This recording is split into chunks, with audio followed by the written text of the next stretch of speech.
And welcome into the Miller's Edge extra post-game show. Hope you're doing well. Probably not if you're a Bama fan like me and tens of thousands of others. Even after a win, you come away feeling sick. Ugly performance by the Tide on the road. We were wondering how they would bounce back after the loss to Texas. Well, playing a team that they should have run through like diarrhea did not happen. It had me on the edge of my seat for 4 hours counting the delay. I mean, we had storms, you had rain, you had the delay, then another halftime, and then Alabama just struggled. 2 quarterbacks played, 1 didn't play. We're going to get into that. What is freaking wrong with the Crimson Tide? This looked like a bad football team. Playing like this, they might be 500. I mean, I'm serious. Once they get the SEC play start next week, they might be a 500 team. It looked horrible. Corey Miller, the pastor, played alongside Christian. He's in Tuscaloosa. I'm here in Columbia, South Carolina. Sport my Gamecocks shirt today. The Gamecocks went down to Athens. They lost 24-14, led 14-3, I believe, at the half, and gave up 21 points. And they lost, but they played very well, had a chance to beat Georgia. But could not pull it out. Now let's get into it. I'm glad we waited a little while just because it's probably a good thing that we had some glitches in the system because I had some ugly things to say. And I'm just being honest with you. You want me to start first? I think you should, honestly. I think you have a lot you need to unload. You know, you're a lot more emotional, passionate. I think you should get things rolling, and I'll just kind of piggyback off of everything you say, because obviously we're going to share a lot of the same opinions, I think, after what we both just witnessed today. So the floor is yours. All right, here we go. This game today was absolutely trash. I don't care. I know you say, well, it's a win. A win is a win. No, it isn't. Not in this case. Not if you're Alabama. Not when you got 70, 85, and 4 stars on your team going on the road to South Florida, a team that's built off transfer portal guys. And you literally scored 3 points in the first half. That you changed quarterbacks and said, Milroe, you're the problem. You're not good enough. We're going to put Tyler Buckner. I told you guys. I told you. I hate to say it. I told you this guy was not the answer. It was horrible. He overshot throws. I mean, underthrew throws. The offensive line, again, was putrid. They can't block nobody. They can't pass protect. I don't even know. I haven't looked at the stat sheet, but I'm sure South Florida has 6, 7, 8 sacks. I'm sure. Easy. I mean, they couldn't run the ball the first half, but until the second half, they got it done. But I told you that Tyler Buckner was the answer. Then they had to put in Ty Simpson, who took sack after sack, holding the ball. Everything that people complained about Jalen Milroe, we saw it. Okay, Ty Simpson. And then on a scramble to where he could literally get a first down in the second half, he slides down. I mean, what in the heck is going on with the Alabama football program? I'll tell you, I'm glad you asked. It starts with the coach. Josh Pate was right. This coaching staff stinks. I'm going to be 100 today. They stink. And Tommy Rees need to get back on a plane, or matter of fact, pack his car up and drive anywhere besides Tuscaloosa. The offensive play calling was horrendous 2 weeks in a row. 2 weeks in a row. I mean, what are you doing? You can't pass protect. They're blitzing you like crazy. You have nothing to call, to quick screens maybe. When you get pressure, quick screens, and you're the best player that you have to really be something that can counter that is Jalen Milroe. Because you got to have a quarterback that can scramble and move. We saw glimpses of it from South Florida, dual threat quarterback, who several times made our defense look horrible. Got out of pressure, ran 17, 20, 30 yards. I think he had over 100 yards rushing. Listen, there is nothing worse than a stubborn coach. Now, I don't know who it is, whether it's Nick Saban or Tommy Rees, but I'm going to say both. You are being absolutely stubborn and ridiculous that you get that guy over there that you recruited that is a dual threat and going to give you the best option to win. You don't have an offensive line that's good. So how do you alter that? A dual threat quarterback. And it's going to make a defensive coordinator scheme you differently. I promise you, they're not blitzing like that if Jalen Milroe's in the game. You won't even put him in the game. You won't get past your pride. This coach, I'm telling you right now, I'm sorry. I love Coach Saban, but I don't know what's going on with him. Maybe he should retire. Maybe it's time for him to move on. Because I'm telling you right now, this is ridiculous. Whoa. No. Whoa. If you gonna be that stubborn and almost lose to a South Florida because you won't make changes, you don't want to go against your decision to bench Jalen Milroe and play them other two dudes who are obviously not ready, you're going to lose games. I said on our pregame show, they're in the danger zone. I knew it. I knew Tyler Buckner wasn't the answer. I seen it with my own eyes. Ty Simpson wasn't ready. There's a reason they had him at third string position. And Coach Saban said at halftime, well, he practiced the best this week. I'm with AI right now. Practice? Come on. Practice? You going to make a decision off of practice? What the H? I'm sorry. This is ridiculous. You're going to sit back here and let your team fail by playing two dudes that's not ready to play. That's a shame before God. I mean, you have been ridiculous. Now, I call Dabo Swinney stubborn all the time at the transfer portal. I'm putting this on this coaching staff. This is stubborn and ridiculous. I'm sorry. Truth needs to be told. And it ain't just everybody sees it. The analysts on ABC, everybody see it. Jalen Milroe, you won today. I know you didn't play, but you won today. And sometimes God has a strange way of working things out. Because I told you about in the Bible when they wanted a king and they kept asking for this king, this is what you get. And they caught hell and high water. And that's what this team caught today, hell and high water, by coaches being stubborn. Change your offense. Put your best talent in there. Your offensive line is terrible right now with pass protection. You got a left tackle that can't play right now. He's not ready. But you failed to even help him out. You expose him. He's opening up in pass protection like the Red Sea. It's easy for anybody to run around him. There's no kick, staying square, keeping those hips square, shoulders square. He opens right up. Why isn't coaches helping this young man? There's so much stuff, Christian, I can go into. But this my biggest thing is this. You have a quarterback. Yeah, he may make some mistakes, but the X factor plays he gives you overrides. That's why I said last Saturday night, he threw 2 interceptions, but really he had 4 touchdown passes. And he gives you big runs. He gets you out of trouble when the offensive line fails, which is quite often.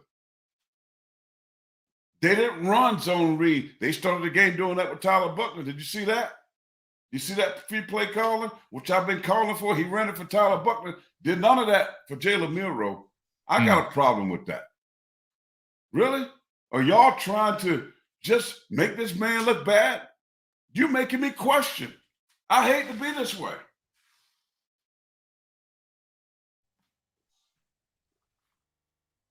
You might go out. Christian. I was about to say you're good. I thought your mic might have gone out, but maybe no, it didn't. I want to throw my head. That's what I was about to do. Man, no. I just don't like how they're treating this young man. But yeah, he's got a great attitude. He's the first guy on the field when something good happened. But this is wrong, man. Sorry. This dude, and it's very obvious. You now see, everybody sees, this guy, he's not great, but he gives you the best chance to win the game. He gives his offense the best chance to be successful. Thank God the defense did this part. I can't say nothing. Defense, you know what? You got sacks. You got pressures. You gave up some big runs.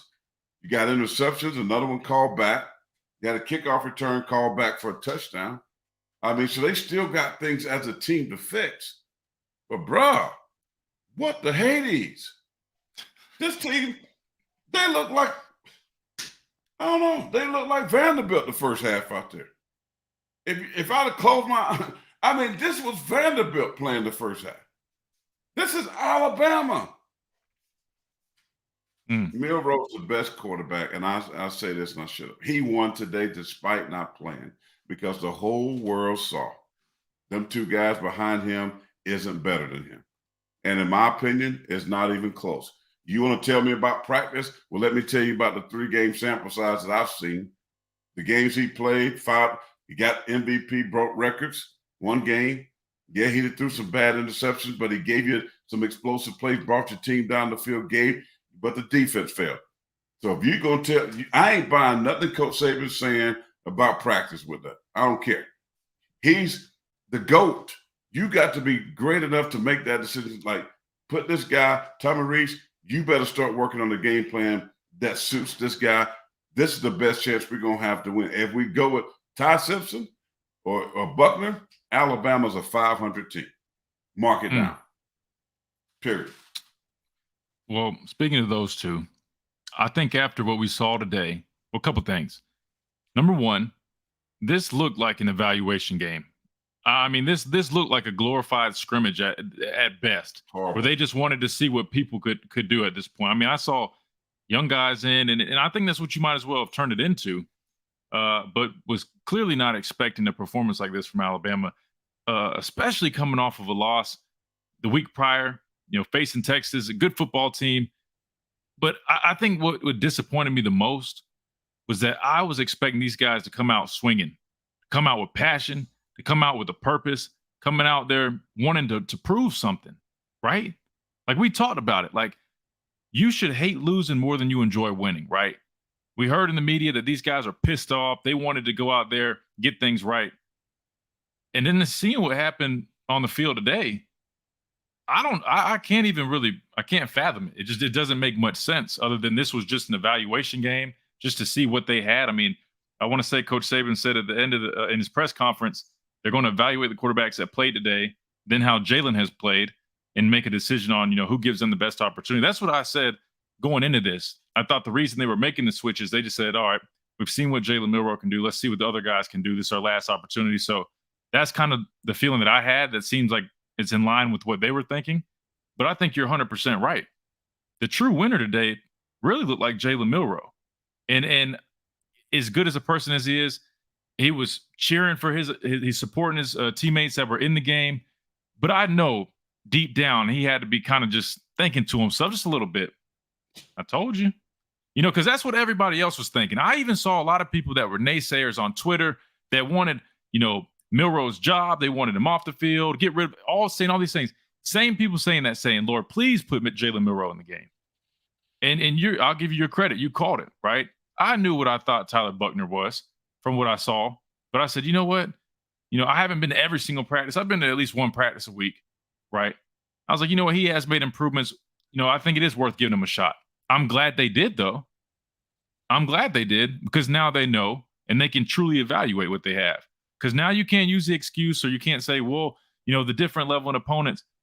We saw what Jalen Milroe did against Middle Tennessee, and we saw what happened today against South Florida. But I think it just further proves that there's way more glaring issues, which we both have been saying, than just a quarterback position. And I think the most glaring one to me right now is the offensive line. And I think everybody will agree there, right? Yeah. I said this. I'm sick and tired of hearing of all the bragging and the gloating and just like the obsession with, these guys are 350, 360, this massive unit. It doesn't mean crap. I don't care how big you are. Number one, even if you're that big, I don't see any push. And they definitely don't have good movement. They can't move laterally. We see Proctor. He can't bend. He can't move. They look fatigued.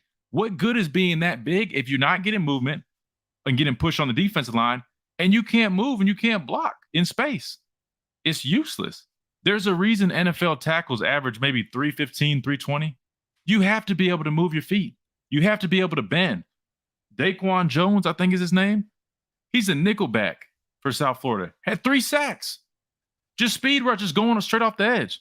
The same thing we've seen every week. And I'm not picking on Proctor or any of these guys. Latho, I'm not picking on them. I'm just saying it's constructive criticism. We've got to get in better shape. Like if they were 360 and they were punishing people in the run game and they sacrificed a little bit in the pass game, okay, I might be able to work with that.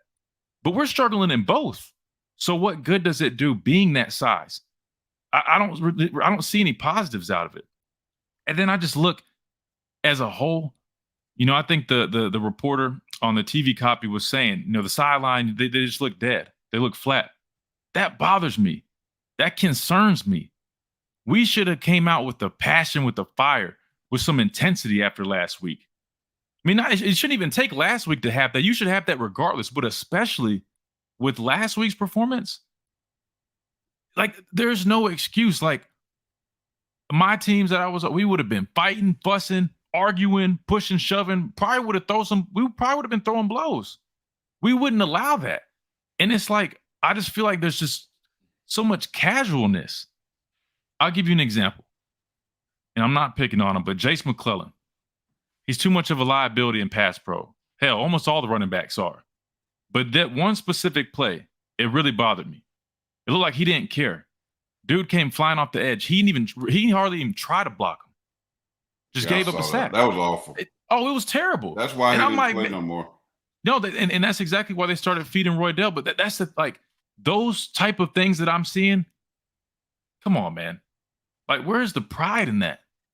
Come on, man. I know you're a great running back. You run, but you and I both know these NFL scouts, these teams, they're going to pull up that tape. If you can't block, you're not going to play.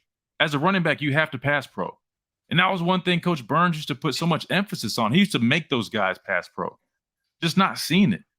You're right. The defensive line, got some pass rush. They did a pretty good job. Dallas Turner came alive, had a big game. I think he had 2.5 sacks.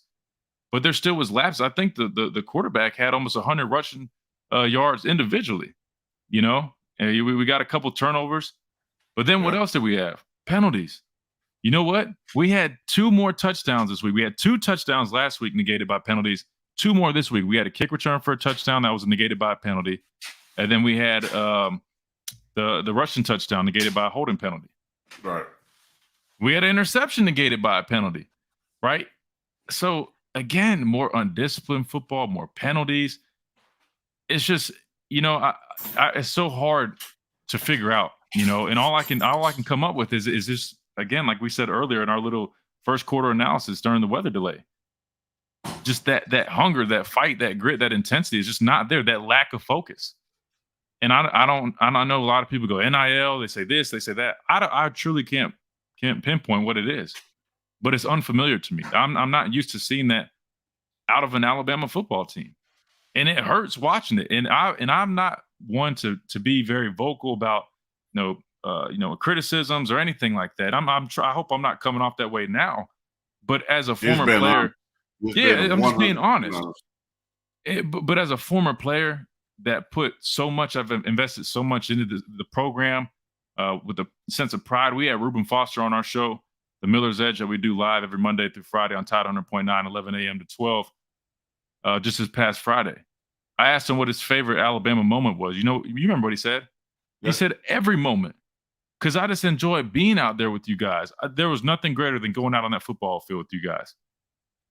That was how much pride and passion that we have for this program, for that team, for the fans, for everything. We truly, the standard was the standard. It was set before us, and we took pride in upholding that standard. And I just don't know if guys are just focused on the wrong things. They just don't truly understand. I'm just not seeing it, man. And it hurts just as a former player to watch, man, because that's just, it looks foreign to me. It looks foreign.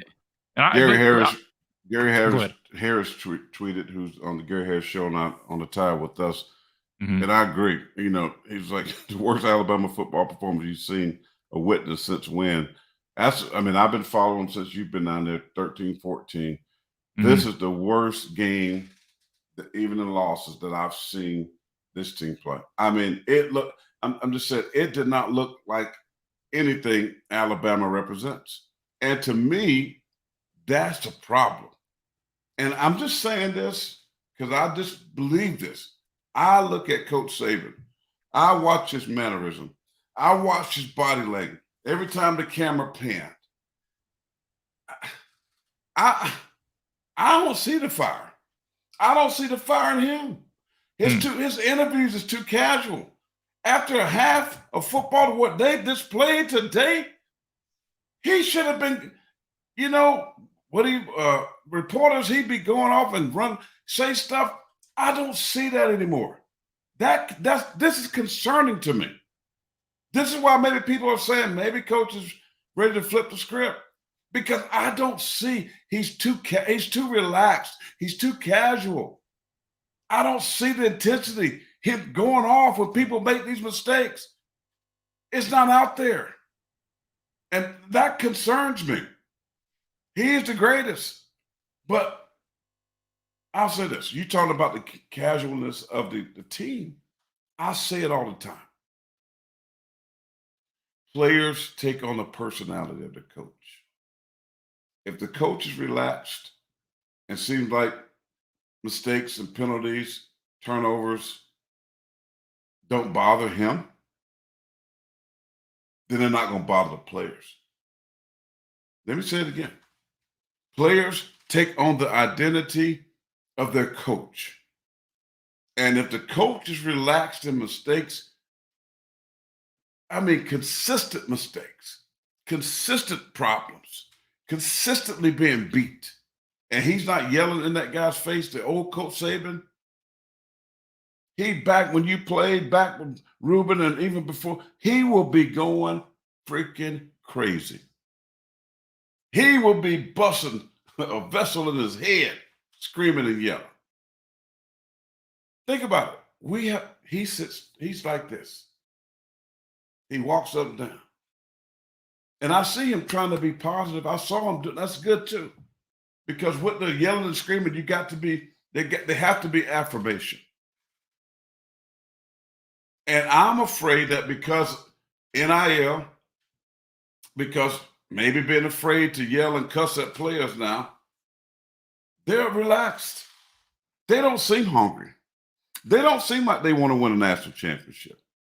There's no way in Hades that I can sit here now after 3 weeks and watching all the ball that I watch. I don't even have Alabama anywhere. I hope I'm wrong. I hope they can change it. I hope they turn it around. But right now, to date, they're not even close.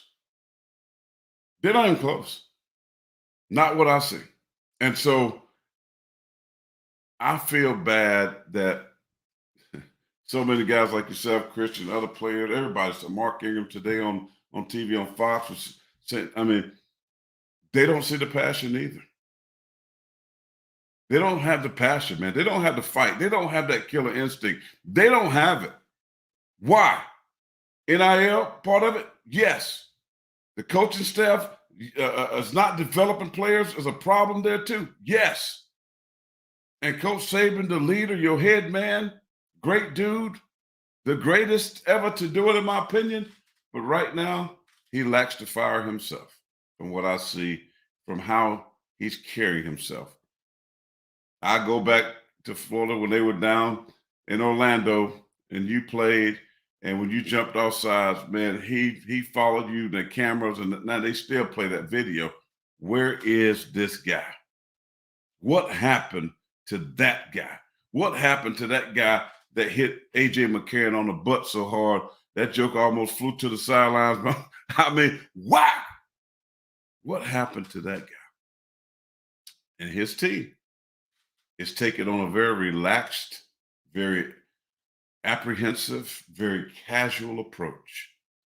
That's who this team is right now. And they're just not good enough to win and dominate people. Because transfer portal, everything else has equaled the level of this playing field. And I'm going to say this, the whole SEC, there's nobody. There's nobody that jumps out to me. LSU looked like it today against Mississippi State. But even Georgia's nowhere near the same team, right? So Alabama can easily get back in that if they just play and do what they're supposed to do. I mean, that's all. Because the SEC is down. I'm not the big ACC football. Listen, I looked at all these schools. You know who I came away impressed with? Missouri, winning with a 61-yard field goal today. Them boys fighting against Kansas State. LSU looked extremely impressive. Jaden Daniels, oh, he's a dual threat. Lightening up. They're not playing games. They got a pocket passer sitting behind the dual threat at LSU. He's watching. What Alabama doing?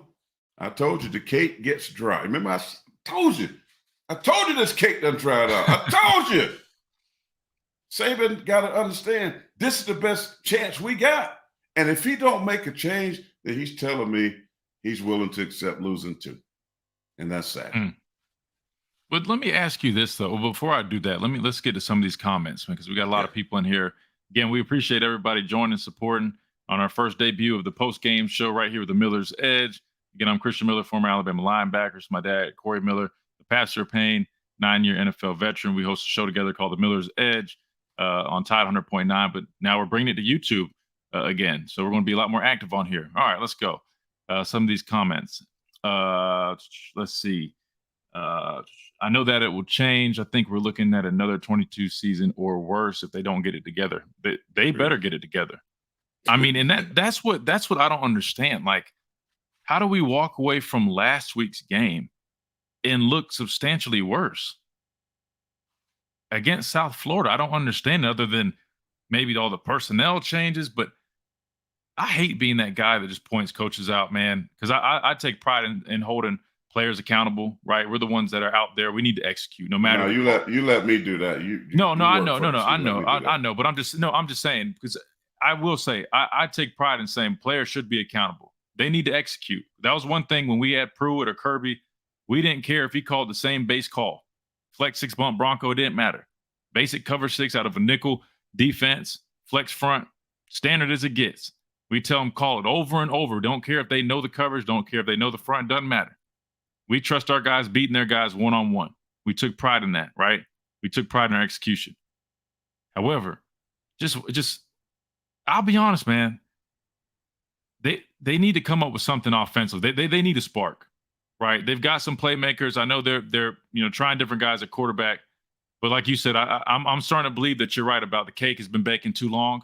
You need to make a decision. You need to tailor your offense to those playmakers and let them make plays.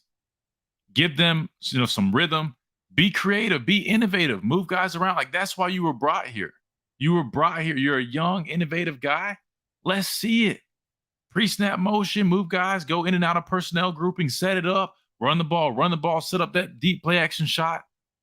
Come on, man. Like, it's frustrating, man. There's just so many things. And like you said, Mark Ingram was going over on Big Noon kickoff that he does. I mean, he's spot on. Like, Jalen Milroe is such a dynamic playmaker. Put him in there and play to his skill set. We saw what he can do. Look, I get it. At this point, and I said going into this game, they're trying to figure out what outweighs the other. Do his turnovers outweigh the dynamic playing ability? I think we figured that out today. After what I saw today, you put him in there, you tailor the offense to him, you run the RPOs, you run the screens, you run the quick passes, the zone reads, quarterback design runs, you tailor it to him, get him comfortable. You keep it a little simple, but at least you have a dynamic playmaker back there that can improvise. We saw what he can do against Middle Tennessee. I get against Texas. He definitely had those turnovers. But look here, man. If you can just work with him consistently and get him to clean up those turnovers, that's your best option. Ty Simpson didn't look bad. I think he was, 5 of 9, for 70-something yards. Didn't look bad. But at the end of the day, I think you have no choice but to play Milroe. Let's get back to some of these comments right here. Roderick said Bama needs to pay the NCAA. What happened? It has to get Jeremy Pruitt back on the field to light a fire upon those guys because they play with no enthusiasm.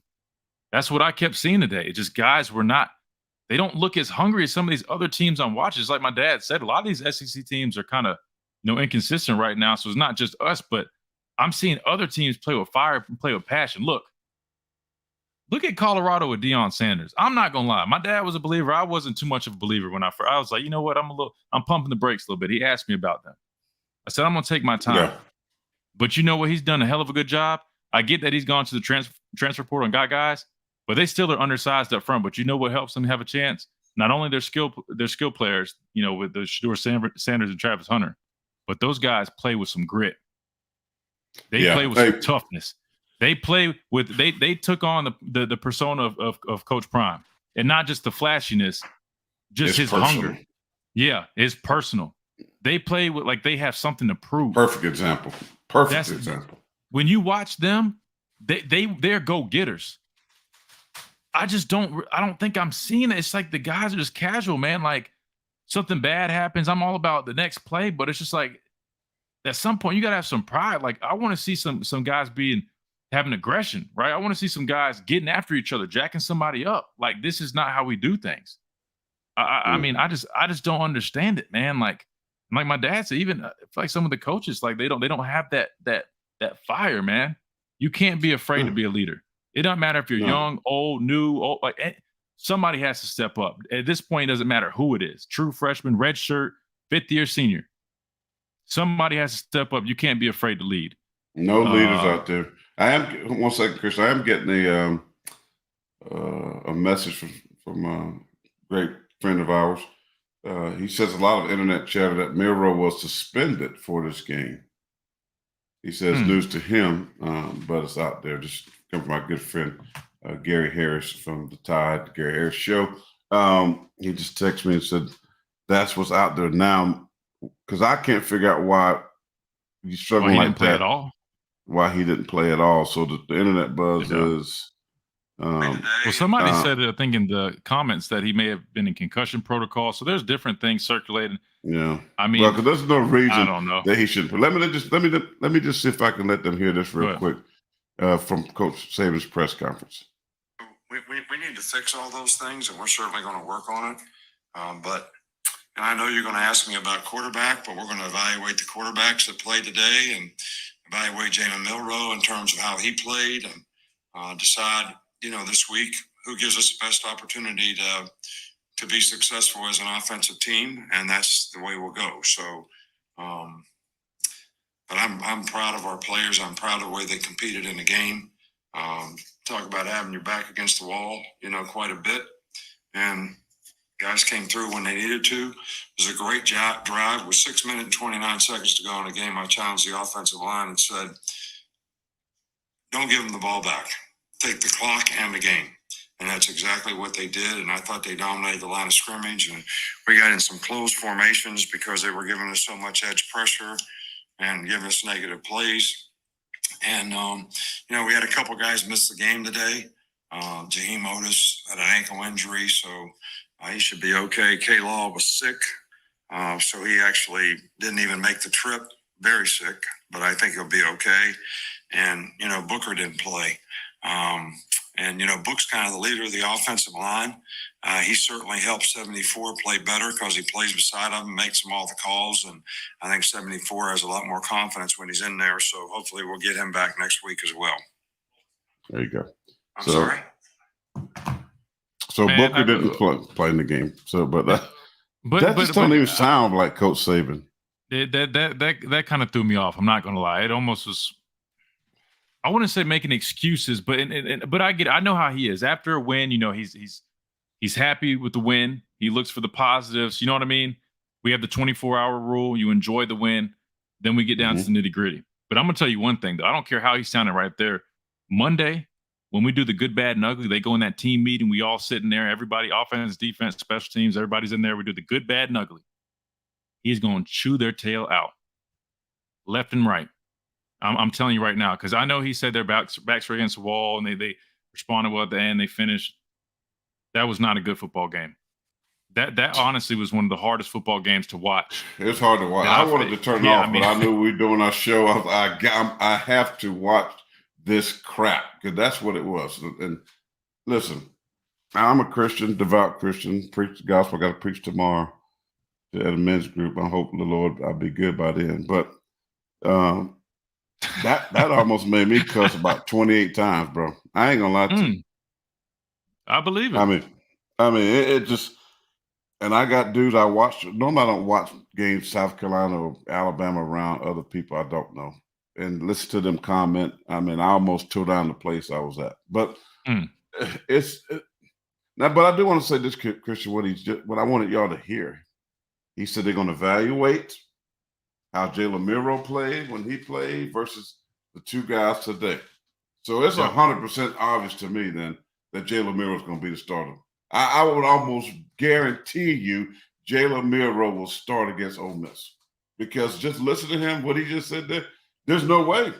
He can't because if you are honest and evaluate the performances, it's like night and day. You had zero offense except for that last drive. I mean, remember when they got the turnover? Bama didn't get any points out of that one time, I don't think. I mean, if you're going to evaluate how Miro's played in his two games versus these guys in this game, I don't care about the practice. Yeah, he might have thrown some interceptions in practice, but man, this dude would have given you – if Jalen Miro would have played today, Christian, that game would have been close. It would have been close. I mean, so I don't know. This is a hot mess, man. So you're saying after hearing that press conference, I know we all think Milroe should be the guy. You're convinced though that Milroe's going to be starting again. If he isn't, as I said earlier, if you're just not joining us here on this live post game, I said earlier, if he don't start Jalen Milroe, then he's fine with losing because they're going to lose 2 or 3 more games. Okay. Well, Frank said prime bench 4 defensive starters after week 1. He does not hesitate to pull non-performers. Hey, we need to take that approach here because you were very adamant about, hey, that loss last week was not strictly on Jalen Milroe. So if you're going to pull him, you need to pull everybody else that performed poorly. And I agree. I think several guys should be pulled from the offensive line and see what other guys can do. Same thing, the defensive line and secondary if they need to, right? I mean, if you truly go off the principles of the best players are going to play, you need to have that same attitude with every position, right? I mean, to me, that's what promotes competition anyways, right? I mean, Coach Saban was just saying, I think, hey, Coach, you said these guys need to be paranoid. They need to be always worried about their job. I just don't feel like I see that type of energy from some of these guys, but hopefully we'll see that change here in the next couple of weeks. Because again, we start SEC play with Ole Miss next week. Lane Kiffin's coming into town. We saw what happened with Steve Sarkisian coming in with Texas. His ability to scheme, offensive plays to really target our secondary, target how we like to cover, how we do things, knowing the integrity of our defense. So it's going to be a tough challenge next week. And walking away from this USF game, not gonna lie, I'm a little concerned. I'm a little concerned because I've never been one of those people to look. I've never been one of those people to buy into we're going to lose a few games. I don't ever listen to negativity. I'm like, look, man, we're going to get it together. I've been on several teams that started off rocky and we figured out our identity. But after seeing, I'm not going to lie, after this game, I can truly say we don't have an identity on offense. Defense, they're keeping us afloat right now. They're going to be fine. They're keeping us afloat right now, right? They're slowly taking shape. I think the biggest issue with the defense, speaking of taking shape, they need to really get in shape, right? These teams keep going fast on us, a little slow to get back to the ball, which causes confusion, right? We're not communicating clearly, and we're just giving up, chunk yardage here and there. We just need to be a little bit more stout, right? And consistent. I think that's the biggest thing, the defense. We're too inconsistent, right? You'll see one quarter, we're flying around 11 hands to the ball. We're forcing turnovers, right? We're getting after the quarterback. Then we'll see other series or drives or quarters, and we're not getting any pressure. We're discombobulated in the back end. We're not communicated. We're missing tackles. We look fatigued. So defensively, so far, I would say we're about a B+. About a B+, right? We just have to be more consistent. And so I'll give you that. I'm fine there. Yeah, would you agree about a B+ or so for defense? B-. I'm going to say B-. I'll say B-. Okay, so we'll average it. We'll say a B on the defensive end. Special teams have been solid. They're really good last week against Texas. I mean, except for the muff thing today. Other than that, yeah. They've been pretty good. The punter and the kicker, excellent. A+. Those guys, yeah. But back offense, up what two, would you, back what would up you give 3, the offense? F. Well, if you average all the games, I'll give him. I'm saying Middle Tennessee. If you throw that in there, F. I'll just leave you to that. I'm not going to throw out a grade. I'm not going to. Offensive line at least F. But look at the quarterbacks numbers today. Combined 10 completions. Mm-hmm. Okay. 23 incompletions for 107 yards. Now, if you want to be a glass half full person, you can say, well, they didn't throw any interceptions. I mean, I don't think they really threw any downfield passes either, though. Well, they barely did. Ty Simpson hit the tight end, had a nice one. That was nice to CJ Dupree. Yeah. That was a good ball. That was about it. Williams had 129 yards rushing. That was a positive. Did have 74 yards rushing. So they ran the ball really good. But look, no receivers really. I mean, Benson one catch for no yards. Alst one catch 5 yards. McClellan one catch 6 yards. Burton one catch 7 yards. Bond had 4 for 42. And CJ Dupree, the tight end, had 1 for the 45 yards from Ty Simpson. That's it in the passing game. Terrible. Yeah, and it wasn't very impressive. Well, here we go. Snell's World says, not sure why people are even talking about Milroe starting next week. Ty Simpson progressed through his reads and adjusted the offense after reading what coverage the defense. Relax, man. I mean, look, we want people to join in on the conversation. I mean, I'm sorry, Snell's World. You can't be serious. I mean, you can't be serious. How many times did he sit there while he's going through the reads, getting hit? I mean, you can't blame him getting hit on it. The poor guy, man, they were just teeing off on him. Like, I honestly felt bad. And it made me, again, why are we not just putting a tight end or a back on that side, at least just to help out? Even if it's a chip, even if the back is just chipping as he gets to his route, why? I don't understand why. If you know this guy, I don't know. I do like the adjustment, though. Like they said, they got a lot of edge pressure. What they do, they started going to the inside zone, right? Just handing it off of the middle, exposing that, and we started running the football. So that was a good adjustment. Okay, I'm getting a message on Twitter that so people hear what they want to hear. I never said that Gary Harris said the guy was suspended. I said he said that was on the scuttlebutt basically on Twitter. That's what I said. So I don't know. People just put stuff out there. It might have came out like somebody might have misheard. A lot of the internet chatter that Milroe was suspended. That's what I said. Gary Harris said that to me. And I also said he said it was news to him. Come on, guys. Don't go putting stuff on Twitter. Milroe suspended for the game. Corey Miller, Christian Miller, Bama Ellis. No, I did not say that. Wait, who said that? Bama Ellis, whoever that is. Is that our guy Ellis from the show? I hope not. We didn't. Yeah, Father has a YouTube show called Miller's Edge. Corey said that Gary Harris texted him saying that Milroe was suspended for the game, just relaying. That's not true. So that's what I'm saying. People will take stuff like that. You said it, that you were told that. Like, again, I said all good. Internet. That's all rumors. No, we don't know anything about that. That's what I'm saying. Kelly said, "It's all good. It's all good." Kelly said Malachi's playing hard. Malachi's been playing great. I was about to say a few bright spots, man. I'll be honest. Malachi, man, he's truly stepping up. Guy that had a monster freshman year, battled some injuries, but now he's really filled into that leadership role in the secondary. Has been playing some really good football, man. Really good football. If they could just have more guys playing, and like, not only is he playing good football, but he's playing with passion. He's playing with energy.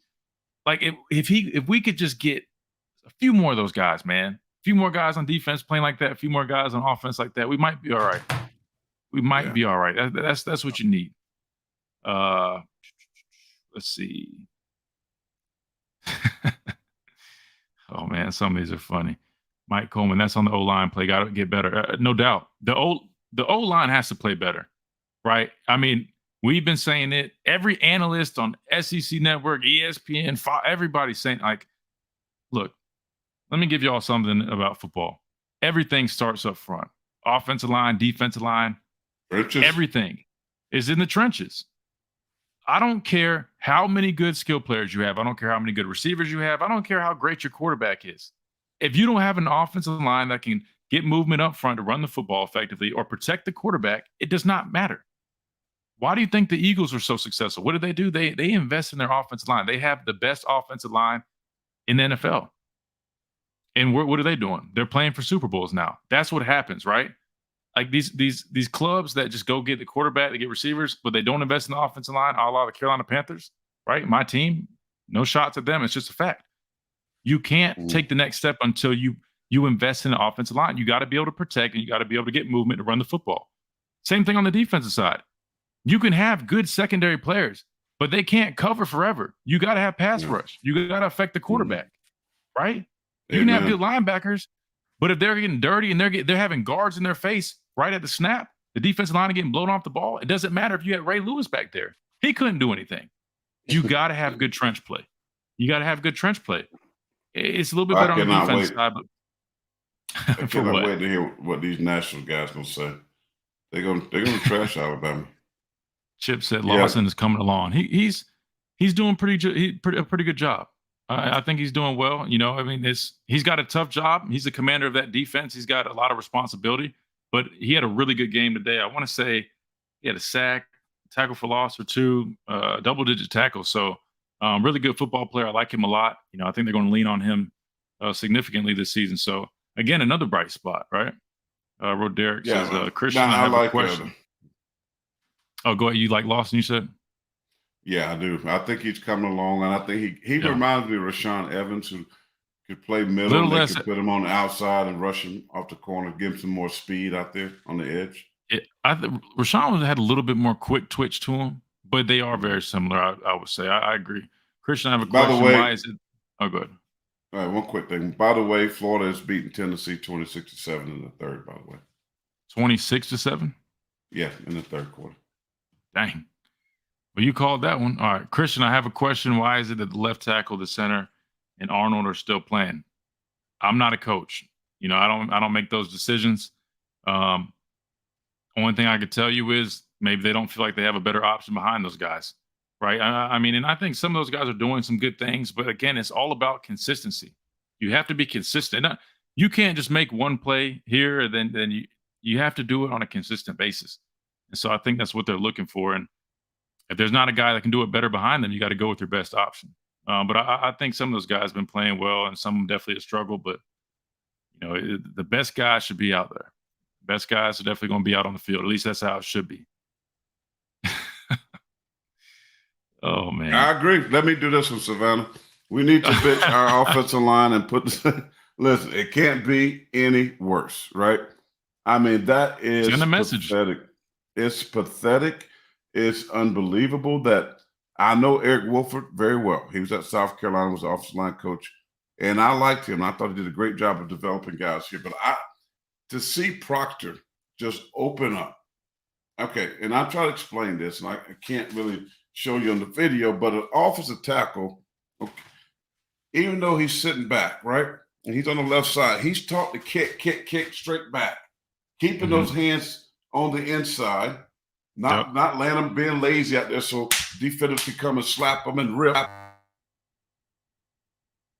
You might have knocked your mic out, given that prime example of combat. There you go. Keep those shoulders square. If you watch Proctor up right away, and when you open up, it's good eating, bro. It's like I'm gonna eat all day long, and that's an easy, simple teaching tape moment. Work on that. Work on kick. Now make that guy have to work two ways, and then if you have to slide to the right or slide back out, you slide. But your power is in you being square. Well, I don't ever see him get to his punch either, though. Because he's opening up. Yeah, he don't even get to his punch. He's just turning like this. So you can do that in high school because you got 5'10", 172-pound defensive end, and you 6'8". I mean, so obviously you can do that. But against Division I, you can't. You got to work fundamentals, man. Those are coachable things. Well, you know where they're really getting him to is they're getting him with that bend. He can't bend. He's like 6'8", if you look, 6'7". Yeah, but I know 6'7", 6'8" guys that have good ankle flexibility, good hip mobility, and they can move, they can kick, they can bend. Right? Cam Robinson is 6'7", But that dude was so light on his feet. You know, he could change direction quick. Why do you think they do all those drills in the combine and but they have him moving, changing direction? You know, like that you have to be able to move. And he just has a hard time moving. That's why I said I'm kind of done with the whole, we have the biggest offensive line. It doesn't mean anything if you can't move. If you can't move and you can't get pushed, it doesn't matter. JC played better today, I thought, and I did see him. He played a little bit better, but same situation when they face these speed rushers or a nickelback. USF basically took their nickelback and turned him into an edge rusher because all he was doing was just killing them with speed. That is our biggest vulnerability. Bill O'Brien's is very simple. If you're an O-lineman, make the man in front of you your bleep, bleep, bleep, impose your will. 100%. Pretty much. It's simple. Ole Miss 10-3 over Georgia Tech at half, by the way. Ole Miss 10-3. Ole Miss leading Georgia Tech 10-3 at the half. I was saying we appreciate everybody joining us again on our first post-game show. Drop a like and a comment. Join in on the conversation. We're discussing Alabama's win over USF. What was the final score? I'll be honest with you. 17-3. 17-3 over USF. Late touchdown.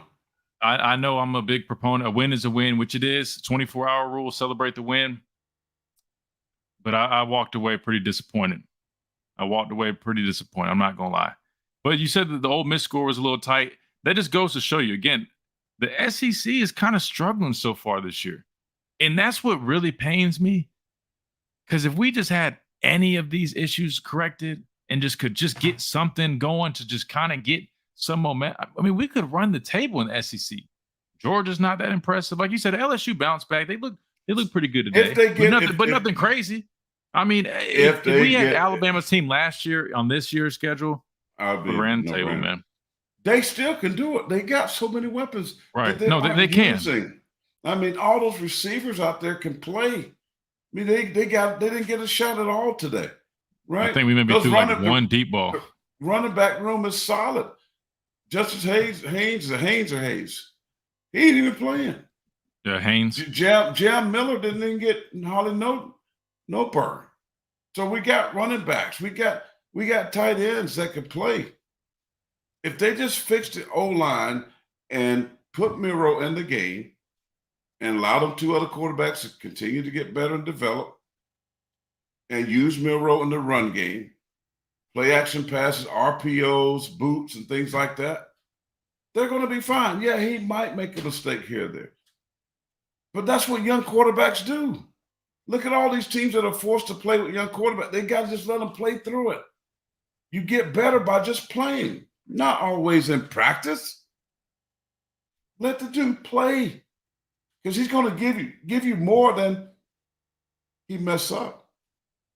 So I just thought it was just not good coaching today. Today's coaching gets an F for me. Defensively, I give him an A.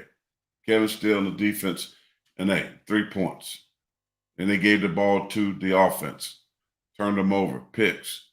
That was Alabama defense today. Yeah, they gave up some big runs, a couple up to the quarterback, but they didn't give up no big explosive plays at all today. So A for the defense. F for the offensive line, F for the quarterbacks. Receivers is incomplete because they didn't have a chance to do anything, as well as the tight end. So I'm not going to give the whole offense an F. Offensive line, 4-minute offense with 7, whatever it was to go, closed out, gave them the ball because we scored a touchdown. But that last drive is what they should be all the time. Smash mouth, Bama standard, what J.C. Latham, what Booker talked about, we saw that to close out the game. So you got to give them some love. Okay, it's fair. I'm harsh, but I got to give them some love. But overall pass protection, you got an F. Is there such thing as an F plus? That's a great question. Now that you say that, I don't even know. I mean, because they get an F plus when it comes to pass protection. F plus. They got to clean that up. I mean, not just the linemen, but even the backs.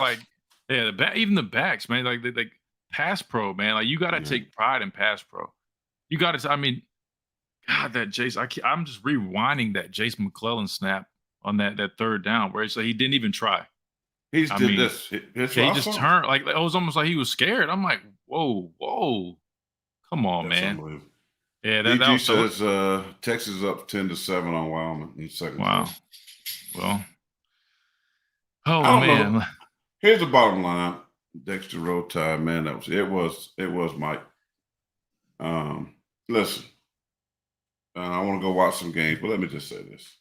We're gonna try to keep it real. I mean, Christian's a sideline reporter, he's a former, and he's been respectful to his coach and the staff, but trying to be honest. I'm gonna just be raw with you. I mean, I'm just because I think fans, and it's very easy because you see what I see. So I can't come in here and tell you, oh, that it's going. I don't know if it's going to be okay. I was for 3 weeks. I've been saying that. You know what? I was Captain Optimistic. I'm Captain Optimistic on TV here when I do my TV show or I'm doing radio in Charlotte, and we talk about Bama. I've been Captain Optimistic, but this week, oh, I'm not saying. I'm scared. I am scared about Ole Miss when Lane Kiffin with that sharp number 2 pistol, because if we can't score, Ole Miss gonna score. They're gonna score points. I'm worried. We laughed. We ran Pete Golden out. He's horrible. He's terrible. Maybe true, but they coming in here to try to get a win. And with this offense that we saw today, that this team overall that was on display today, I'm nervous. And I think you as a fan should be too, because this team has potential to be a 4-loss team. Or they could turn it around and run the table. They have that potential too. So I don't know who we're going to get, who's going to show up. I'm going to be there next week. We're going to do the pregame show, Miller's Edge show. We're going to be out at the cafe, eat some wings, Buffaloes at their Midtown Village, having a good time. I'm still a Bama fan, but boy, y'all have a brother have some heartburn around here. I'm telling you. That's just terrible. I'm not gonna lie. I was playing board games during half the game. I mean, I was watching it, but I couldn't even believe it, man. I really felt like I was watching a scrimmage, and I'm not trying to say that in a disrespectful way. It looked like that did not. I know people say all the time, "Oh, this ain't Alabama football," but I'm like, you know what? That stuff's correctable, man. Like, man, it's today. I'm a very optimistic. I know you said you're optimistic. I'm extremely optimistic. Today, I think, was the first time since me coming here in 2014. I've been watching them, I guess, a couple of years while I was getting recruited. I'll be honest, this might have been the worst performance I've ever seen Alabama play since I've been watching them for the past 12 years or so. And I'm not saying that to be harsh. That's me being honest. That's just me being honest. I don't know how Coach Saban said he's proud. He's proud of he's trying to point out the positivities. Go in that press conference. I know. See, he's been talking about he's been getting media training too. Why do you need media training? And he's good in the media. He don't need it. You know how he did. I'm like, this is all weird to me, man. Like that type of performance, he need to be going off. He need to be acting crazy. Oh, trust me. I told you he's going to. I need to see not in the locker room necessarily. He's very consistent with the 24-hour rule, right? No matter how good or bad you play, right? He never, after a game, I don't remember him really chewing us out. He's more disappointed, right? It's like he goes through a period of disappointment because he knows how disappointed we are, even after we've lost. It's not necessarily him. I don't think he ever chewed us out after a poor performance. It's more so disappointment. Now, Sunday, after he has time to kind of let it sink in and process and watch the tape. I'm telling you, because he's watching the tape on the plane back. He's got a little iPad. He watches the tape on the plane. The more he watches that tape, they better put a bucket up there, not one of them bags. They put a bucket. Well, he might jump out his plane seat and go snatch. Bro, it's like he go. Oh, Monday is going to be rough, man. Oh, I would not want to be in that meeting room on Monday. That's all I'm going to say. But I don't know. I mean, will this finally be the turning point? Let me ask you that. Will this finally be the turning point? Will they be so disgusted by this tape? Because they're going to watch this tape. I know they're going to move on to Ole Miss. They got a lot to prepare for. A lot. We know that. But do you think this could be? Look, I'm just asking. Could this be a turning point? Could they say, look, we pretty much hit rock bottom. We went into halftime 3-3 against USF. Chill out. Yeah, I know it really sounds crazy saying I can't even fathom saying this. But like you get what I'm saying? Like, could this be a turning point? I pray to God it can be. And listen, could it? Yes, to answer your question. Yes, it could be a turning point. But it's hard for me to think positive right now. I just got this. It's like I'm sitting here watching a bad dream or a bad movie. Like this, I'm like, am I really sitting here watching this? Is this Alabama? I mean, Mike, we can't fix it. Trust me. We can fix it. We know we can. We're just being silly right now. It's still correctable. It's still correctable. But 100%. But didn't we hear this last week? Oh, we sick. We pissed off. Blah, we didn't blah, practice blah, with blah, great blah. energy. We heard that last week, and we're going to coach. What did Coach Saban say? He said last week at the podium, I will be shocked.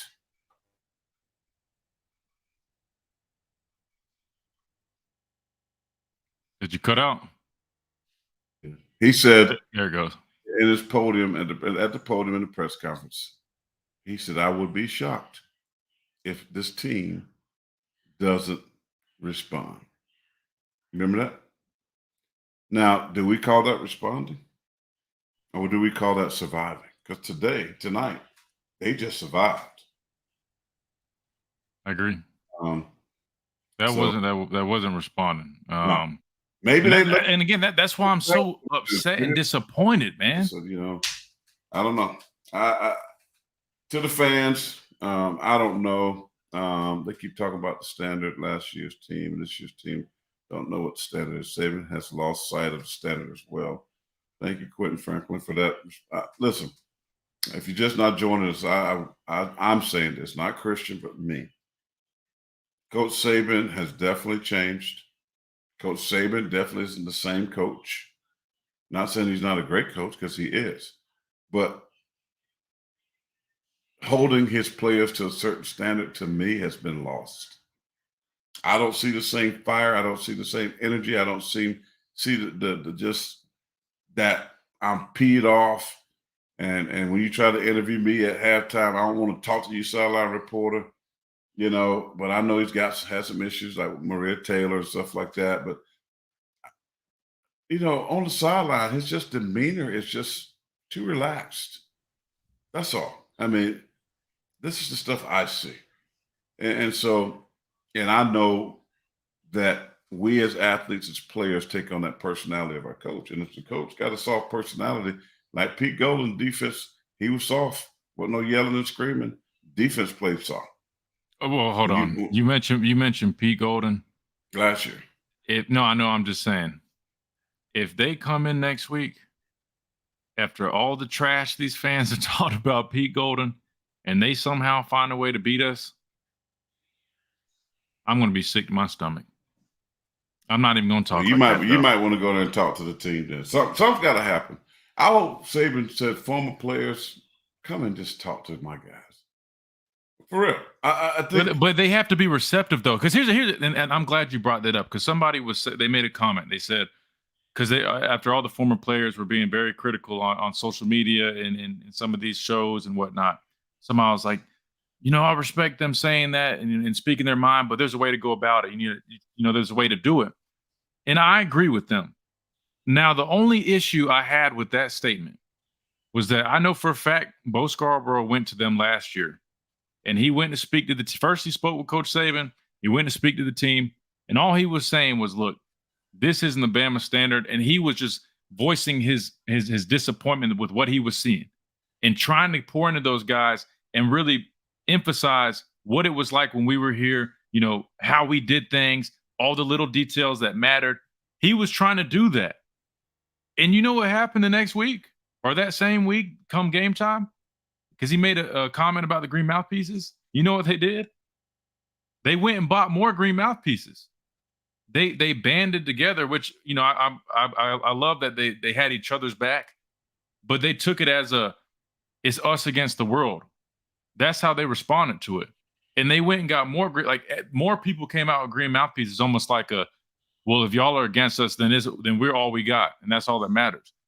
And so I say all that to say, It don't matter who goes and speaks. Julio Jones could go and speak, right? I don't know who wouldn't have respect for Julio, but if they're not receiving it, they're not receptive to it, it doesn't matter. And that's what's unfortunate. I'm not just saying it's them. I think it's just a generational thing. I hate to say it, but a lot of young guys nowadays have egos. What about guys like Denzel, who's on the staff, Jamie Mosley? Denzel and Jamie, they do a phenomenal job. I see them up there all the time. I mean, they got guys Clint Dix is up there. Yeah, they got, and those guys, they do everything they can. They pour into these young guys. They're in that big brother role. They try to, like, when I go into the locker room pregame, when I'm the sideline reporter, I hear them getting the chant started that we did. They try to carry that tradition. They try to carry and preach and emphasize the standard. They do everything they can, but again, it doesn't matter how much preaching and effort you put into telling someone something. If they aren't willing to receive it, it doesn't matter. And I'm not saying not all of them are like that, but you got to get everybody on board. And I think that's a problem right now. Not enough guys are bought in. You got too many guys. That's very obvious. That's very obvious. Bought in. Oh, 100%. Yeah. You got some guys they got 1 foot in, 1 foot out. Some guys no. We had Ruben on our show. I'm going to upload the interview probably Monday, either tomorrow or Monday. I'll let you guys listen to that. You listen to him talk about how much it meant playing here at Alabama. Mm. Ruben came from a very tough situation. He'll tell you that. This was all he had. He took pride in playing here. He took pride in putting that script that you could hear it in his voice when you ask him about playing here. Yeah. How much it meant to him. Mm-hmm. If he could go back and play, he would choose to come play back. I'm telling you, because we took pride in playing for one another. It wasn't just about ourselves. We didn't have all that individualism on our teams. And the guys that did take that approach, they didn't last at Alabama long. They didn't, because we didn't allow it. We held everybody to that standard, young, old, new, whoever. Didn't care where you came from, how many stars you had, what school. It didn't matter. Everybody was held to a standard, no ifs, ands, or buts. If you were a backup, you had every right to tell a guy if he wasn't in line, if he wasn't doing what he was supposed to do, you had every right to do so. The older guys welcomed it, because that's how you have effective leadership, when everybody is following the rules, not just a couple guys, everybody. And I just feel like we're missing that. And it starts from the top. The coaches are included in that too. Everybody needs to be bought in, especially right now. What we're seeing right now, I feel like Alabama is kind of at a crossroads. They've got in the danger zone. They've got a huge decision to make. They have to make that. They have to look at every individual on that team and that staff need to go home tonight and look themselves in the mirror and say, what am I doing to contribute to this, good or bad? Am I doing what I need to do to be the best player that I can be? Am I doing what I need to do to be the best coach that I can be? How bought in am I? Am I buying into the principles and values of this organization? Am I living by that standard? They need to have a serious talk with themselves, because it's clear today right now there's some type of disconnect. I don't know exactly where it's at, where it's coming from, but now you're going into Ole Miss next week. Lane Kiffin, Pete Golden, those guys are coming into Bryant-Denny. They're coming into Tuscaloosa. They're very familiar with Alabama. They're very familiar with Coach Saban. These guys are coming here to play. They're going to have a game plan. And so we talk about a fun week. It's going to be a fun week. And we talk about the hunter versus the hunted.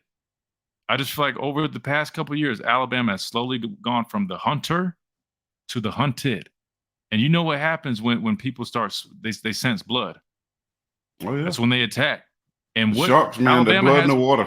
Blood is in the water. And when you put tape out there like Alabama has the past couple of weeks, these teams, what do you think these coaches are telling their players when they're going to turn on this tape and say, this is Alabama? We can beat these guys. That's exactly what they're telling those guys. Yeah. You can see it. USF did not look scared to play Alabama one bit. Not even from the start of the game. Did you not see how much energy they were playing with?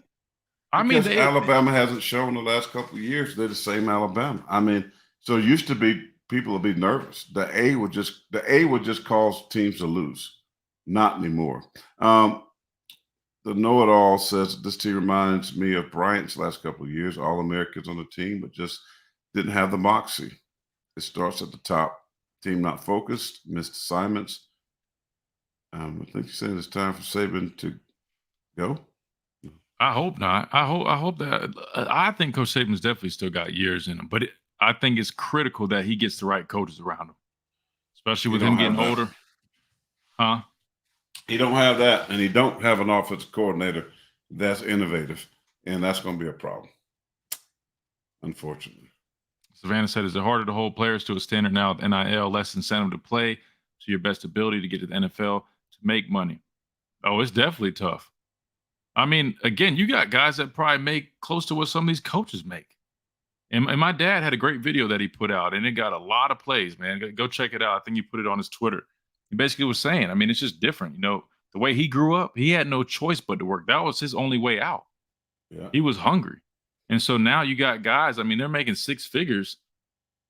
It's inevitable. Right. Like they're going to have less hunger. I mean, they got money in their account, right? I mean, like Yeah. when I got to school, they got a lot. When I got here in 2014, we got $125 a month, right? A month. That was supposed to cover things like gas, extra food. I know we had training table, dining dollars, all that stuff, but you got to understand, we like to eat, right? Dining halls close at a certain time. You might be hungry at night. That $125 is supposed to cover your gas, some food, if you needed some clothes, right? That's all we got. $125. We were hungry. I had a big lifted truck. My truck cost probably 200 plus in gas. So I didn't even cover my gas money. These guys, they make money now, right? I mean, some guys are making over six figures. I feel like they just lack that hunger. They lack that passion because in their mind, they're getting money now. And then because of Alabama's success, I think a lot of people just view Alabama as a stepping stone. Players and coaches, they want to come here because they know it can advance their career. And unfortunately, it backfires on Alabama. It backfires on Coach Saban because guys aren't necessarily putting in the necessary work. Rehab. You know, it's a coaching rehab. It works. Look what it did to Sark. It worked for Sark. I mean, worked for Lane Kiffin. I mean, yeah, and they're very thankful to Coach Saban, but all the coaching turnovers hurt the program, and then you got all the playing turnover. Kelly says turning point will depend on if they're counting their likes on social media or if they actually review the film. I mean, amen. Amen. Quinn said, no one wants to admit it, but this team really misses the likes of Kirby Smart on the sideline. Look, I love the people we have. I'm going to support whoever we have, whoever's on our coaching staff.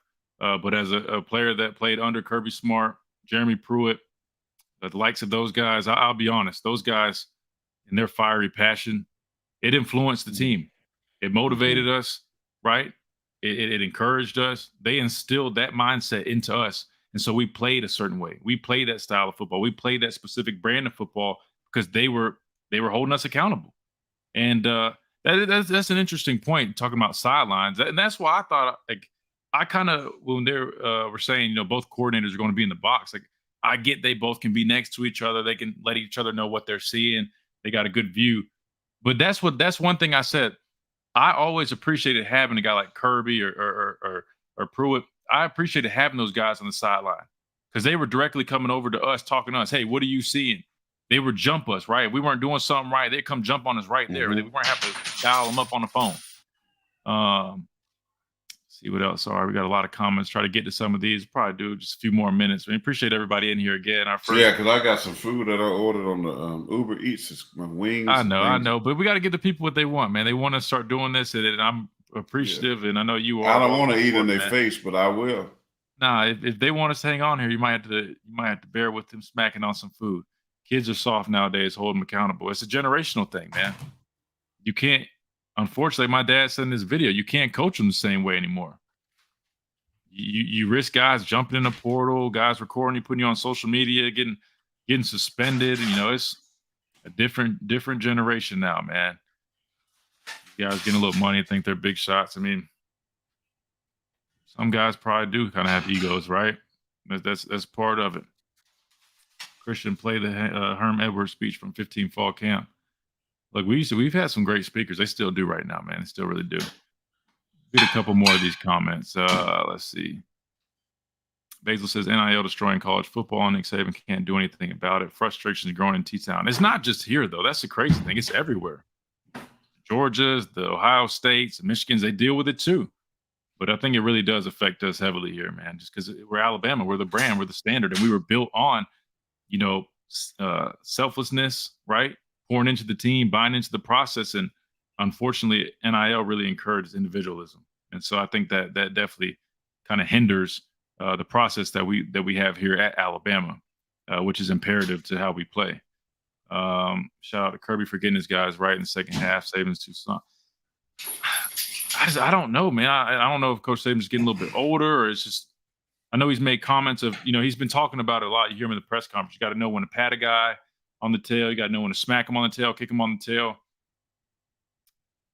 Unfortunately, I think he needs to start kicking these guys on the tail a little more. I think he's doing a little bit too much patting.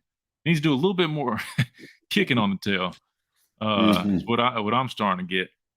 NIL is working for other schools, so is it that really the issue? That's why also, again, everybody's affected by it. You just got to adjust and adapt. But that's why I like Dion. I heard somebody quote Dion. He basically said when these kids come on recruiting visits, when he basically interviews them, he asks them, what's your why? Are you passionate about the game? How much do you love the game of football?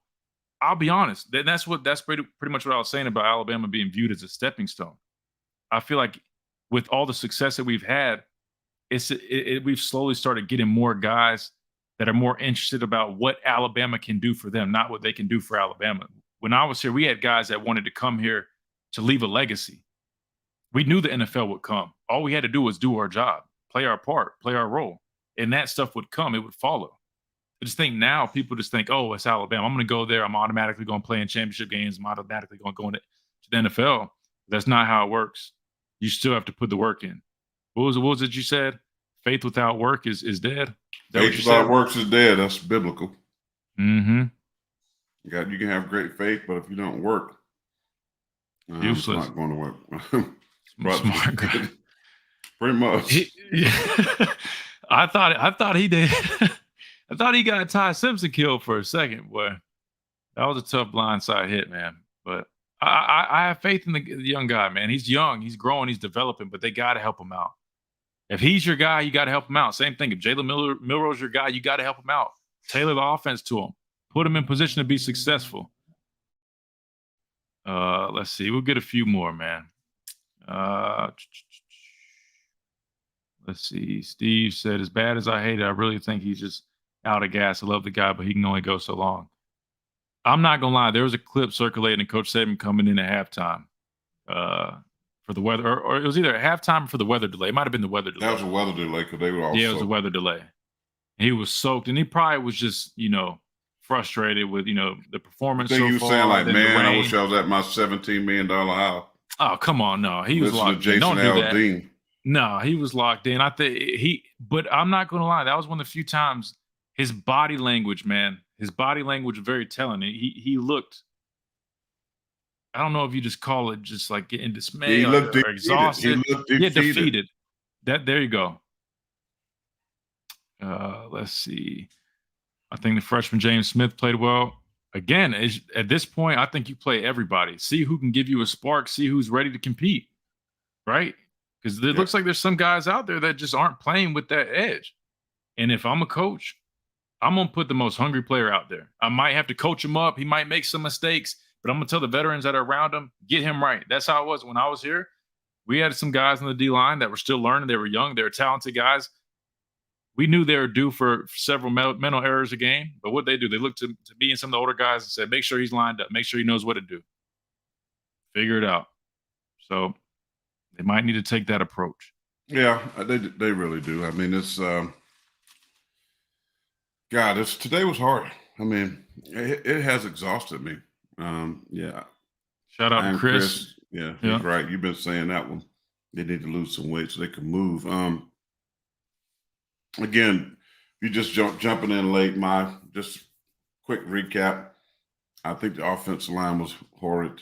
Jalen Milroe won without playing today because he's shown that he's the best player at that position that they have, and they need to move on with him and let him be the starter. And I think our offensive coordinator is a problem. And the play calling is so generic, so basic, so bad, no innovation.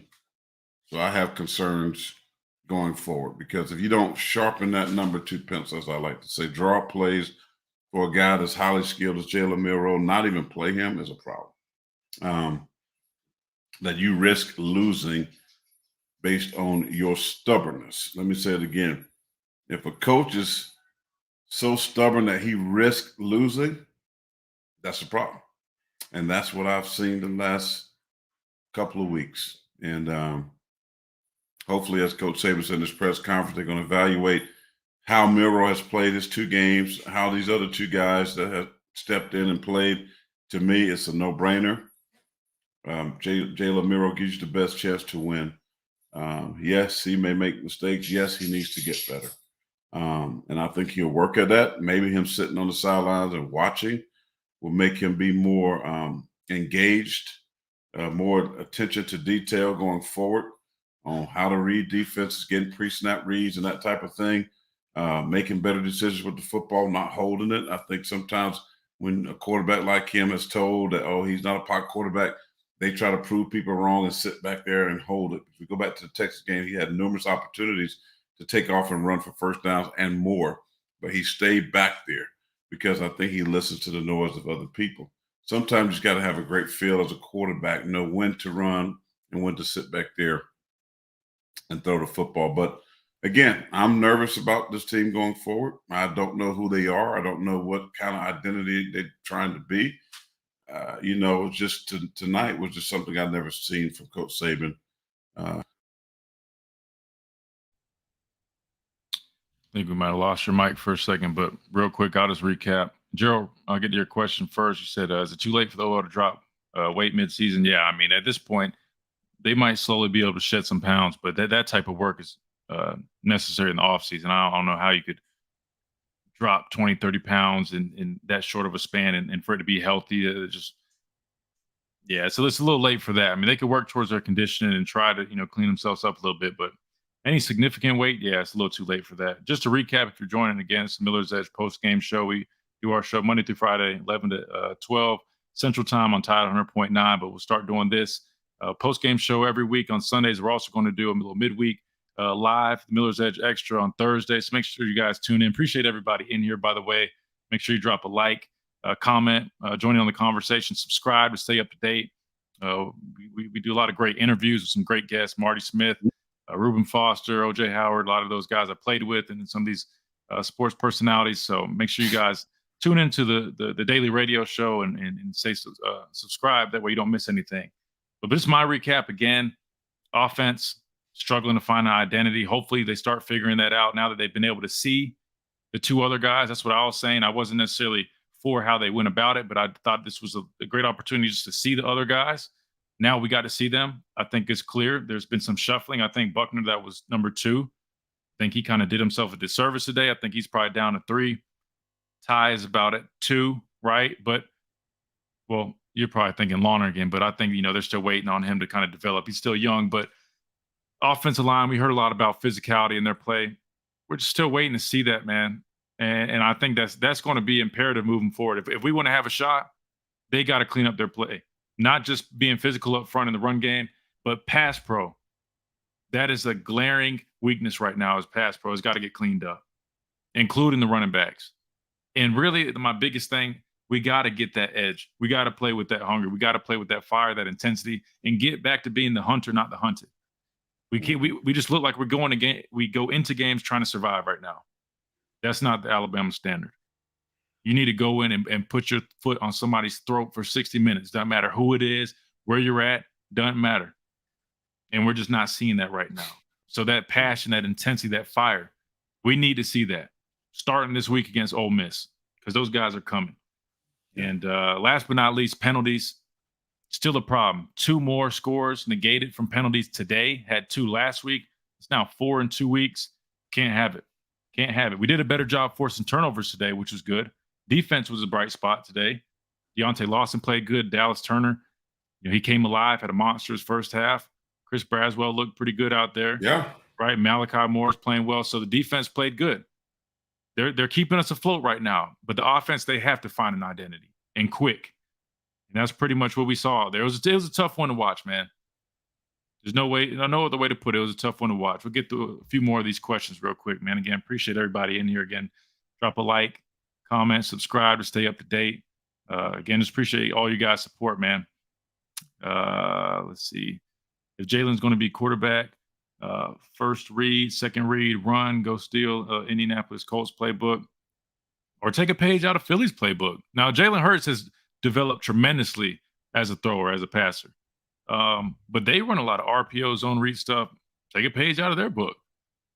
Carlos says, do y'all think Milroe starts next weekend? I don't see how he doesn't after today. Now, I will say I thought Ty Simpson did some good things here and there, but I still don't think that's the spark. Look, you look at me like that. Look, he did. I said he did some good things today. Look, he suffered the same fate that Milroe did. He had no protection, but I'm saying he had a couple nice throws, right? He led the offense. He was a little efficient. I'll give him that. But I still don't think he offers the explosiveness that Jalen Milroe offers.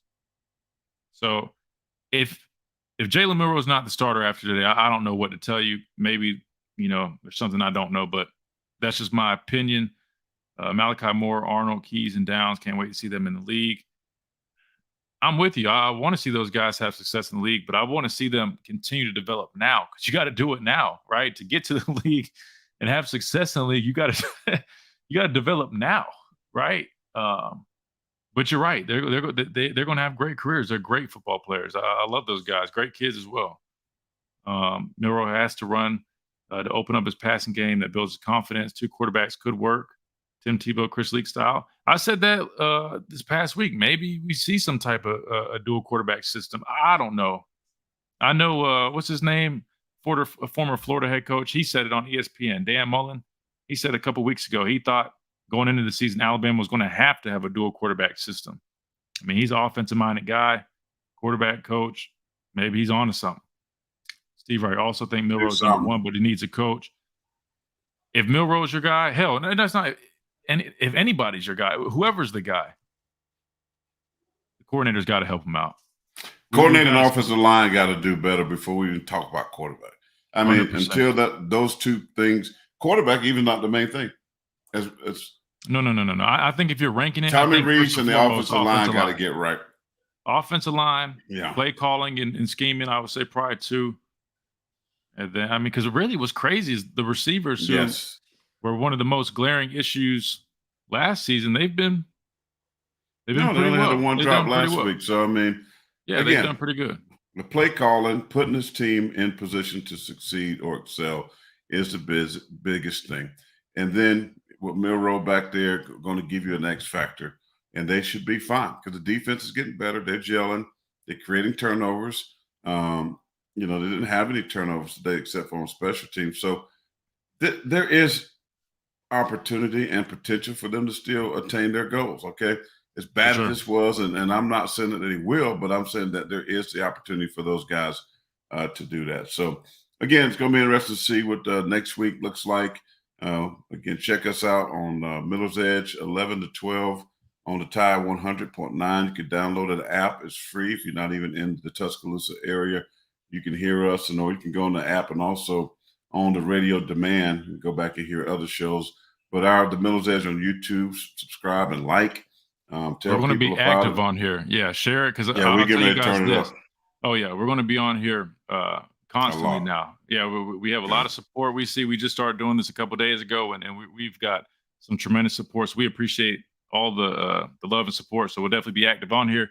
And I'm going to do a 1,000 subscriber giveaway. We're getting close. So make sure you share it, subscribe, do what you got to do. Give away some Miller's Edge apparel. I don't have a hat with me. I know my dad normally is wearing one, but got a Miller's Edge. Yeah, I got a Miller's Edge hat we'll be giving away. I got some other stuff I want to do for some giveaways. I got a camo jacket from Geist Outdoors. If we got any hunters out there, I'm a big outdoorsman myself. So I got some stuff I want to do. So at 1,000 mark, we want to do a giveaway. But I'm going to let my dad go eat. I know he wants to catch some of these games. Well, I've been eating. I apologize because I've been very hungry. Oh, you're good. So no, you're good. No, you're good, man. We'll get two more questions in real quick. Okay. Mike said, I still believe in this Tide team. Got to get it together quick, though. Absolutely. No, we still have faith. Everything's still correctable, even after this past game. Look, our job here is we're just coming on to offer our analysis is what we do and let you guys in on the conversation. I still believe in this team, and I still think they can do some great things this season. But like you said, they got to do it quick. They got to get it together quick. We'll get two more real quick. Kimberly said, love the show. Kimberly, thank you so much for the love and support. Thanks, Appreciate you guys. like I said, we're excited to start doing this more moving forward.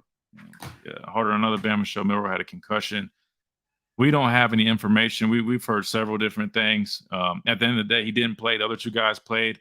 They got to evaluate those guys. Now they'll go back and they'll look at Jalen Milroe's body of work, and they'll look at these two guys and their body of work, and they'll make a decision based off of those. So we'll see. I think it's clear as day, though, Jalen Milroe is probably the best option at this point. Just put him in position to succeed, and I think that'll be your best choice, at least right now.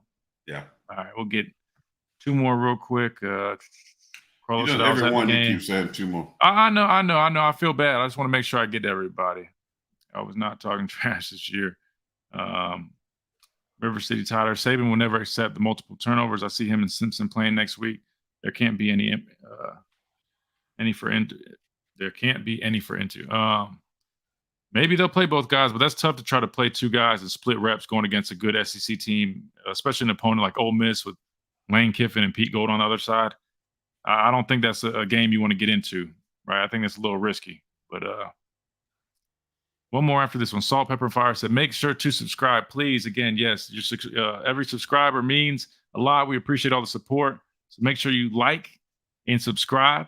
That helps us out. That helps us get more traction to grow. And that way we can do more for you guys. Well, we're going to give you the best information and breakdown better than anybody. Absolutely. We're going to shoot you straight. Like I said, if anybody's just tuning in, you're not familiar, I'm Christian Miller, former Alabama linebacker, played the Carolina Panthers. I was team captain here, won a couple of national championships. It's my dad, pastor of Payne, played for the Giants 9 years, 1 year with the Vikings, and he's been doing radio and broadcasting over 25 years. Still to this day, and we host a show together called The Miller's Edge on live radio. I'm tied 100.9 Monday through Friday. So make sure you guys tune into that. JD said, how can I send a super chat? I think we have to have 1,000 subscribers until we can take the next step on our channel. So I appreciate you guys. What's a super chat? That. It's where they can donate and basically support the channel monetarily. And again, if you guys even consider that, that's great. We're just doing this because we enjoy hopping on with you guys and getting you guys in the conversation, offering our analysis. We just enjoy doing it. But if you guys do want to support us through super chats and stuff like that, we greatly appreciate it. All of it's going to go back to you guys and investing into our show and what we're doing here to build, because we want to build a really good platform for everybody to come and hop on with us and join in on these conversations and share our knowledge from our experiences from playing in the college ranks and the pros. We've got a wealth of experience and knowledge, and we just like to come on here and share it with you guys and discuss things. So once we figure that out, man, I appreciate that. We'll God bless you. God bless you for even thinking about that. But seriously, yeah. We just really. My dad has a ministry, by the way, Giants for Christ. Yeah, Giants for Christ. But if you definitely want to look at that, you can do that. But this is we're sincere. I hope you understand that. I'm very passionate. I'll just say what I feel, and that's what I do. So I love Alabama, and so as a fan and a parent of a kids who've gone there, so we're Bama fans in South Carolina. Of course, I'm a Gamecocks where I played in the Hall of Fame there, so support them too. But yeah, we're gonna roll Tide. We're gonna ride or die with the Tide, but hopefully we're gonna be riding more than dying. So maybe that's just what it is. So no, we're gonna get rolling. Don't worry. No. All right. Laura said, Christian, love seeing you play. My daughter's a Bama alum, so I got to see you live when she was there. I appreciate that. It means a lot. I love playing here. It meant the world to me, and that's why I enjoy being able to still work with the team. I'm the sideline reporter for the football team, so I do a lot of work with them and I cover them with our show. So appreciate that. Appreciate the support. That's why I have to be the one to bring the real. Yeah, that's why I let him keep it a little honest. We're getting out of here, so everybody's saying thanks now. But Katrina, great show, guys. Thank you so much. Thanks, Katrina. Defend. Appreciate you, brother. My brother looking good right there. Thank you. We love Kelly. We love Kelly. She's Kelly's a big supporter.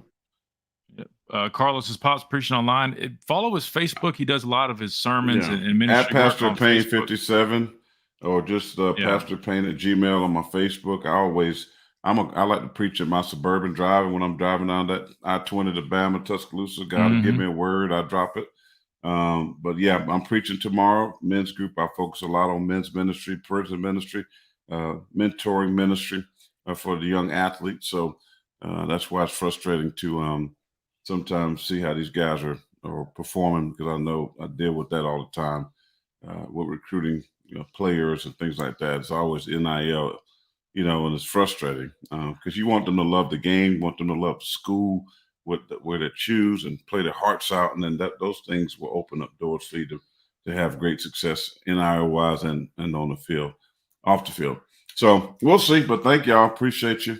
I got some wings, some honey sriracha that I'm getting ready to lick the bones off of, and yeah, go get that food. I'm gonna probably grab some. I'm ready myself, to see man. Prime. I'm ready to see Prime. Oh yeah, we got to tune in. We got to tune in. 10 o'clock. 10 o'clock my time. That's right. But again, we'll be doing this every Sunday, I think, or excuse me, every Saturday. Thanks, Mike. Post game show. You. Yeah, yes, sir. Thank you so much, Mike. And Salt and Pepper is Pastor of Pain, I think, 57 on Facebook, or Corey Miller. Search on there. But yeah, again, we'll do this every post game on Saturdays. And if you want to keep up with this pregame on Saturdays too. Yeah, I mean, we do all sorts of stuff. So if you enjoyed this, make sure you subscribe. But also, you can hear us Monday through Friday live on the Miller's Edge on Tide 100.9. You can listen to on the app, FM if you're in local Tuscaloosa radio, or download the app or go to the website. Again, I'm the sideline reporter. You can listen to me on the Crimson Tide Sports Network on the broadcast. You can also listen to us on the Tide pregame show 5 hours before kickoff every Saturday. We'll be on there. And then now we're going to be doing our post-game show and going live on Thursday nights as well. So you got the Hey Man on radio. Hey man, how many jobs you got, man? That's right. So, but make sure you guys tune in to everything we got going. But again, we're going to get off of here now. Thank you for all the support. God bless y'all, man. God like, comment, subscribe, share. Y'all do what you got to do. And we'll see you guys next time. Roll Tide. Roll Tide.